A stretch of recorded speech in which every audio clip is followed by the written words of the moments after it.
Inakyat ko ang dalawa sa pinakasikat na bundok sa probinsya ng Bukidnon, ang Mount Kilakiron at Mount Kalatungan. Ako si Jun, at ito ang aking kwento.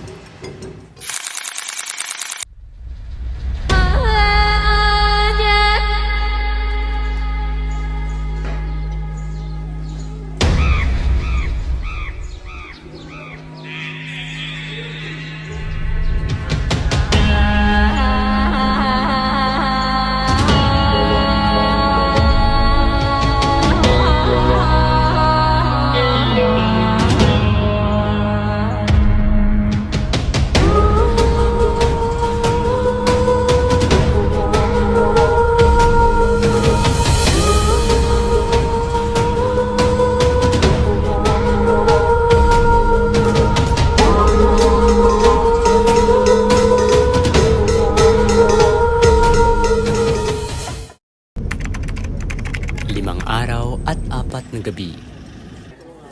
Inumpisahan sa ritual. Kinabukasan, 33 mountaineers ang gustong tahakin ang bagong daan.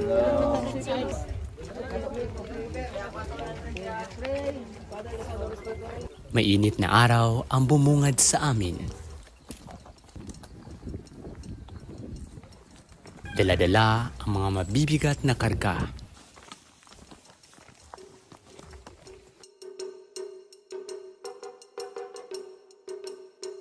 Nalampasan ang ilog. Mga naglalakihang puno.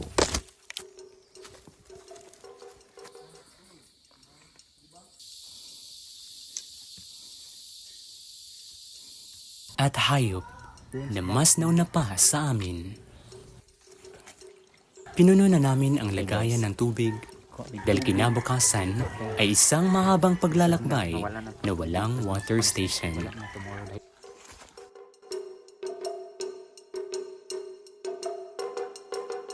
Narating namin ang unang campsite.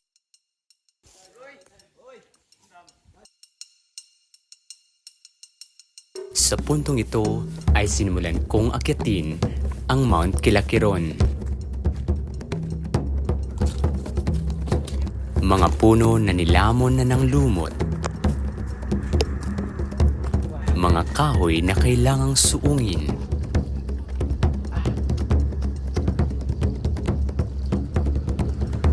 Narating namin ang bonsai garden.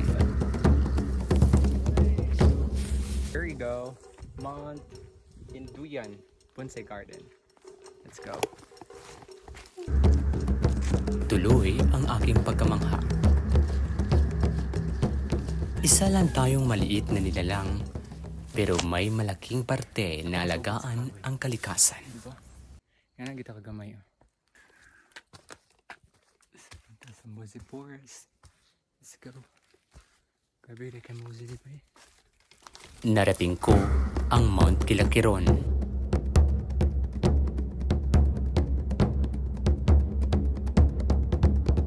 Higit kumulang 1 oras na baba ko pabalik sa campsite.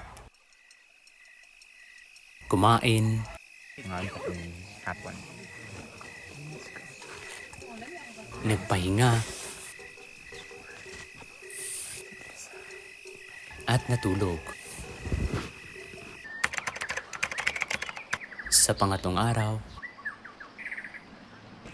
Hey guys, this is our breakfast. We're in campsite. We're day 3. naganda na ang lahat sa mahabang paglalakbay. Let's go. Sa tulad ng sinabi ko nung ingat lang tayo doon. Hey guys, for day 3, start na mong hike by 6. Padulong namin karon sa campsite sa Kalatungan. So grabe ka bugnaw. After 13 years, open sila diri. Grabe. Dagkan kaayo mga limatok. There, sample. Ano na to? Tara. Una. Say hi. Hello. Hi, baby boy. After 1 hour, grabe ka bugnaw. Nagfags-fags na natin. Wow. Look.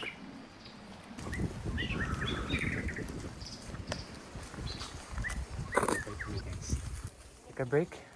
Huminto ang grupo Sa ta guys. para kumain sa dala naming umagahan.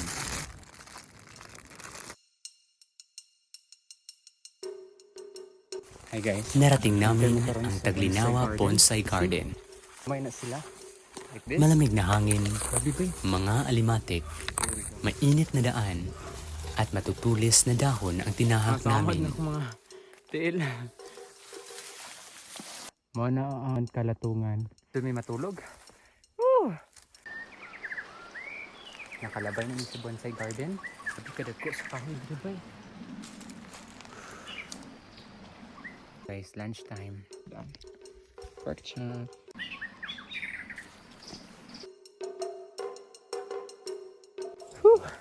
Narating namin ang pangalawang campsite.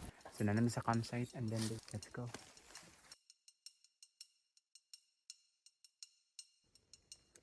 Pinay mga tubig sa... Nakikibulit ng tubig para baunin sa kinabukasang paglalakbay.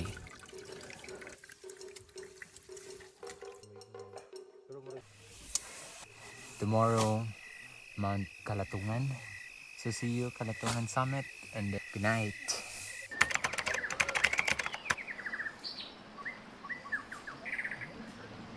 So, kapi-kapi sa tayo. Let's go.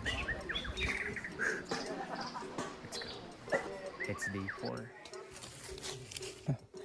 Dana bomba sa bukid guys. Ito na ang inaabangan ko, ang masaksihan ang mahirap na daan papuntang Mount Kalatungan.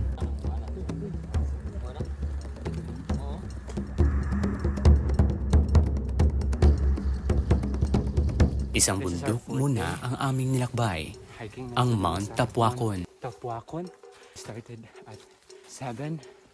So, Mahirap na daan, ngunit sa bandang ito,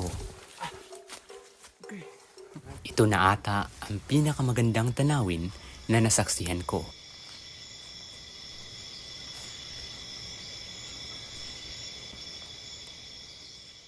hindi ka namin sa Mount Tapuacon. So, traverse na ipadulong karon sa Kalatungan. Rawang dalan pa ubos. Kailangang umawak sa lubid. Madulas na bahagi ng puno na magdulot ng di inaasahang aksidente.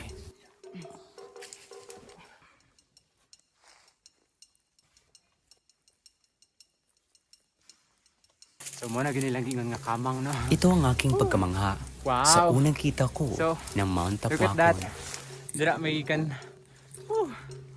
Ikan pa may dato. Padulong namin karon sa Kalatungan, guys. Woo. Grabe. Tama ko? Amazing kayo. After pila ka hours, musang sa mga legs. Sugo ka. Woo. Let's go. Almost sa peak namin, no? Kita tugnaw diri, oh. Woo.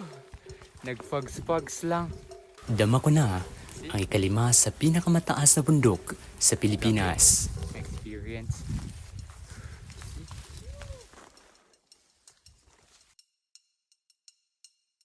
Narating ko ang tuktok ng Mount Kalatungan. Isa ako sa maswerteng naranasan ang bagong ekspedisyon.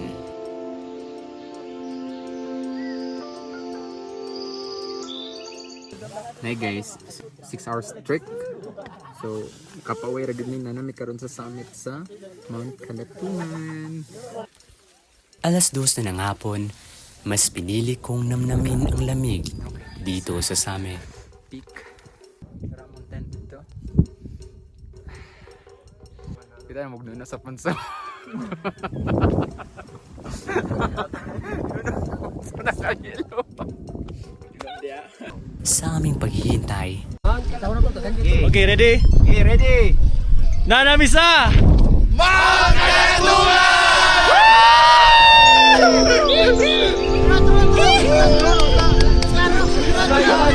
nagpakita rin sa wakas si Haring Araw. Natanaw namin ang ibang bundok, ang Mount Kitanglad at Mount Apo. Naglabasan na ng mga kamera para kunan ng litrato ang Sea of Clouds. Makulay na paglubog ng araw sa tuktok ng bundok Kalatungan.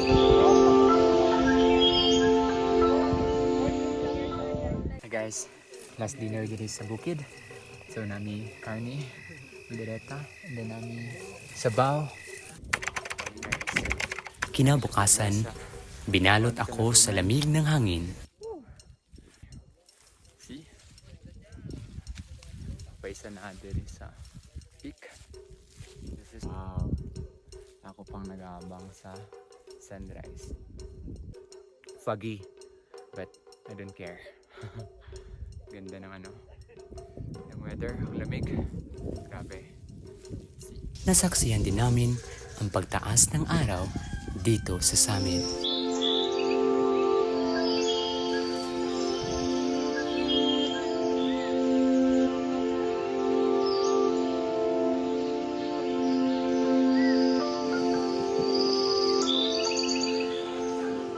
Naganda ng lahat para sa aming pagbaba. Padulong namin karon pa baba. Ikan sa summit. Let's go.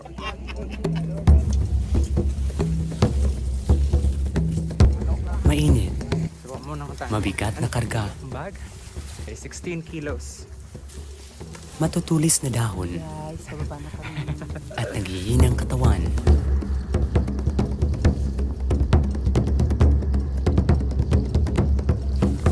Lahat ng pagod ay napunan ng pagkamanga Pila ka. dulot sa aking nasaksihan. And then look at that. Grabe. Grabe ka privilege ka maka picture din no, makatambay. So thank you. Salamat. Let's go. Kidnon. Salamat.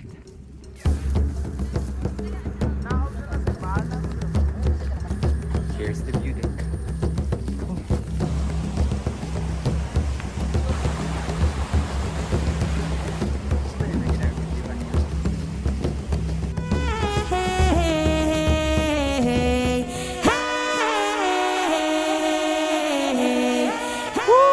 Natanaw ko na Ito na ang magsimento, dulo guys. ng paglalakbay. Pasabot na ni. Abot na good me. Woo! Nakita na gimig simento pa murag. 5 days and 4 nights. Ba? Woo! Grabe yun, let's go. Happy day. Grabe, enjoy ang tuhod. Pero grabe, grabe ka fulfilling. Thank you, Lord. Ang ekspedisyong ito ay isa sa di ko malimutang pangyayari sa buong buhay ko. Ako si John, at yan ang aking kwento.